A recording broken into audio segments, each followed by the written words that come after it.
জেলেদের জীবিকা মানেই অনিশ্চিত জীবন নিয়ে বেঁচে থাকা। কারণ প্রায় প্রতিদিনই কেউ না কেউ মাছ ধরতে গিয়ে নিখোঁজ হয়। এমনই এক ঘটনা ঘটেছে পটুয়াখালীর সমুদ্রে। জীবিকার তাগিদে মাছ ধরতে গিয়ে কুয়াকাটা উপকূলের গভীর সমুদ্রে ডুবে যায় এফভি সাগরকন্যা নামের একটি ট্রলার। টানা ৪ দিন সমুদ্রের উত্তাল ঢেউয়ে ভেসে থেকে বেঁচে ফিরেছে ৯ জেলে। তবে এখনও নিখোঁজ ৬ জেলে। গত ২৫ জুলাই শুক্রবার শেষ বয়ার ৭৫ কিলোমিটার গভীরে ঝড়ের মুখে পড়ে ডুবে যায় ট্রলারটি। বাঁশ ও ফ্লুট ধরে ভেসে থাকতে থাকতে অবশেষে শেষ বয়ার কাছাকাছি গেলে দুটি ট্রলার এসে উদ্ধার করে আহত জেলেদের। এরপরেই তাদের ভর্তি করা হয় কলাপাড়া হাসপাতালে।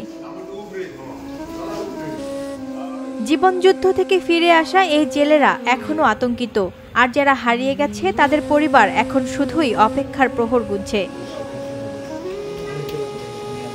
এই ঘটনায় মহিপুর থানার ওসি জানান, থানায় ট্রলার মালিকের সাধারণ ডায়েরির পর ১৪ জনের মধ্যে ৯ জনকে উদ্ধার করতে সক্ষম হয়। বাকি ৬ জেলের সন্ধানে এখনও কাজ করছেন তারা।